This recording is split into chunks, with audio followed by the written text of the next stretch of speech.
La oferta era demasiado tentadora para dejarla pasar. Este es un conjunto habitacional que quedó abandonado, completamente abandonado, queda a un cuarto de kilómetro antes de llegar al zoológico. Quien graba este video es Carlos Delgado. Según sus víctimas, se presentaba como abogado experto en bienes raíces. Son 1, 2, 3, 4 infraestructuras en las mismas condiciones.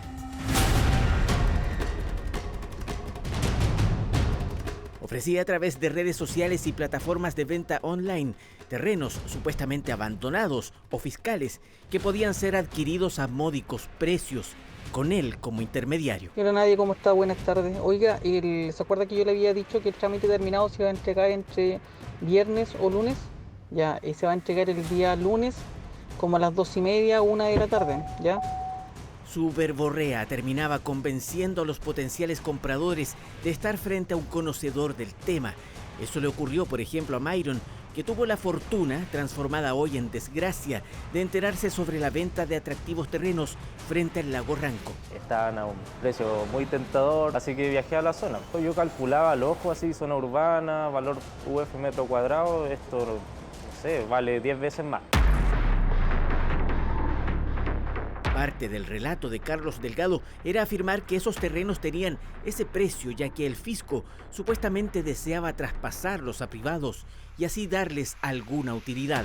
El Estado prefiere que hayan proyectos inmobiliarios a que estén ahí tirados eternamente, ¿cierto? Por eso, claro, ahí entendí por qué tenía un precio más barato, porque no era llegar y firmar un contrato de compraventa en notaría, sino que había que hacer otro trámite como más engorroso, pero yo estaba en el fondo...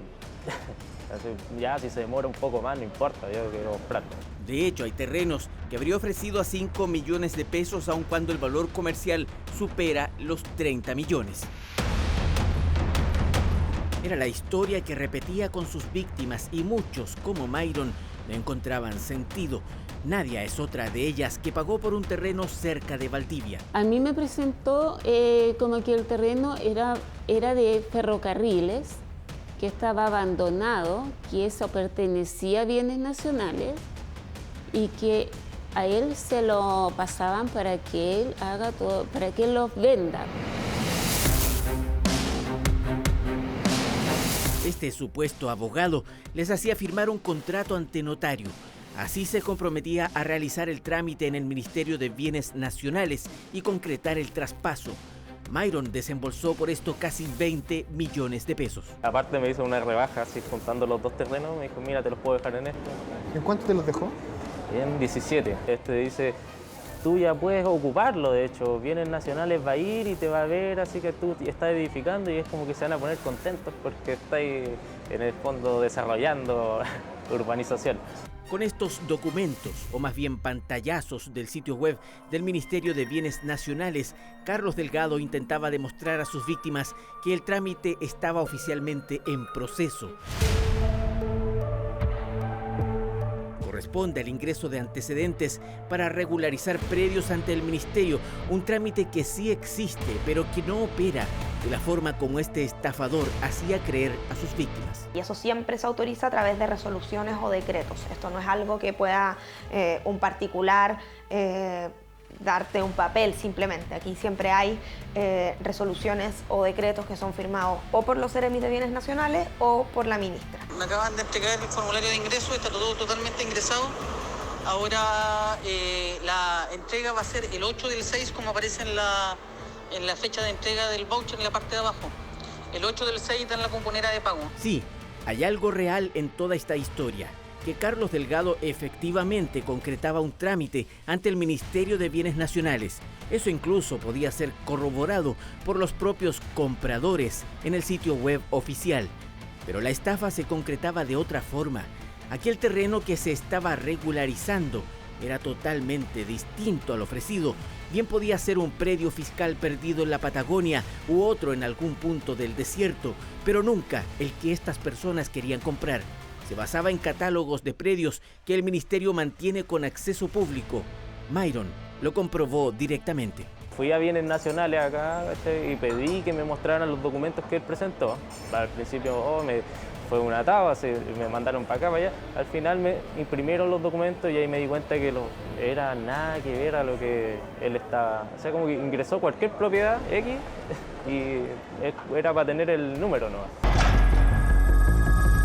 Este se supone que iba a ser mi terreno, mi casa, lo cual nunca fue, ya que él se rió de mí, se rió de todo el mundo.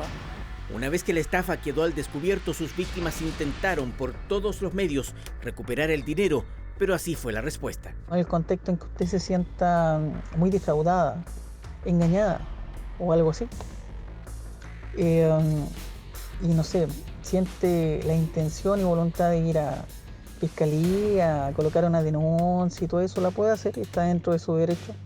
Pero le recuerdo que usted firma un contrato con cláusulas específicas y que por tanto, al momento de ingresarlo en fiscalía, en Carabineros, en cualquier institución, se cae el procedimiento.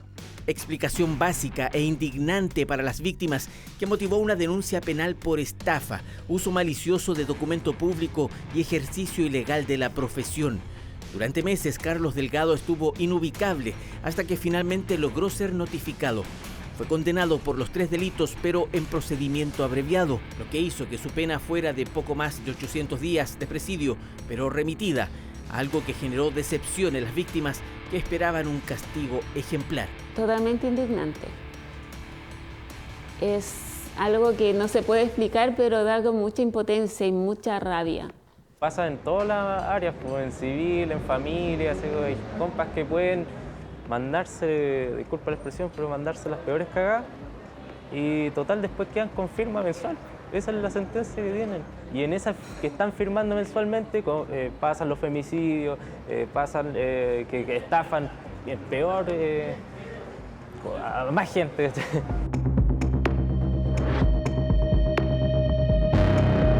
Desgraciadamente, en este caso, los delincuentes tienen muchas facilidades ante el procedimiento abreviado. Nosotros sabemos que la pena que se logró realmente es una condena, pero no es efectiva. No es efectiva porque la gente solamente va a firmar y las víctimas se quedan con una sensación de impunidad. Durante días fuimos a buscar a este delincuente. Procura mantenerse alejado de quienes fueron sus víctimas en Río Bueno.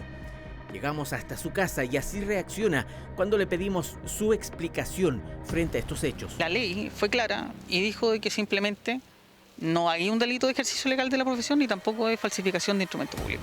Aquí lo que hay simplemente es una estafa y fue clara la sentencia con decir de que se cobraron más honorarios de lo acordado. Una vez más, Carlos Delgado trataba de imponer su versión de la historia. Lo cierto es que fue condenado por 3 delitos y tal como él mismo reconoce, también se dio por acreditado el principal, la estafa. Él se presentaba como abogado ante las personas, se presentaba como abogado y se decía también ser funcionario de bienes nacionales. Y por ello nosotros cuando interponemos la querella lo hacemos como ejercicio ilegal de la profesión, que lo denunciamos derechamente. Carlos Delgado además endosa a sus víctimas la responsabilidad por haber perdido el dinero que hoy le exigen. Según él, el problema fue que los afectados no leyeron bien el contrato. Se exigen más de 60 millones de pesos entre las 5 víctimas que acudieron a la justicia, pero se estima que pueden haber muchos afectados más por su modus operandi durante más de 5 años. Yo cobro lo que el mercado cobra. Si, por ejemplo, tú vas a Valdivia, a cualquier lugar, a solicitar una regularización, primero te hacen firmar un contrato de confidencialidad y segundo, el contrato supera $1 millón de pesos. Otra vez más se justifica, pero poniendo como ejemplo prácticas que hoy existen en una especie de mercado negro de regularizaciones e inscripciones ante el Ministerio de Bienes Nacionales. Ningún abogado ni nadie debiese cobrar por ellos ni 1 millón, ni menos 7, 10 o 15 millones, como en su caso. Hemos visto que hay verdaderos inescrupulosos que hoy día han conformado incluso mafias de tráfico de terrenos, ya sean fiscales o ya sean privados. Si bien Delgado afirma que el tribunal se equivocó en la sentencia, no presentó apelaciones al fallo, que ya está ejecutoriado. Asegura que ya no realiza esos servicios porque los requisitos cambiaron. A partir de ahora, el único camino para las víctimas será la presentación de una demanda para intentar así recuperar algo del dinero que le fue entregado a este hombre, por un trámite que es gratuito y que no necesariamente garantiza la adquisición de terrenos abandonados o en el registro de bienes nacionales.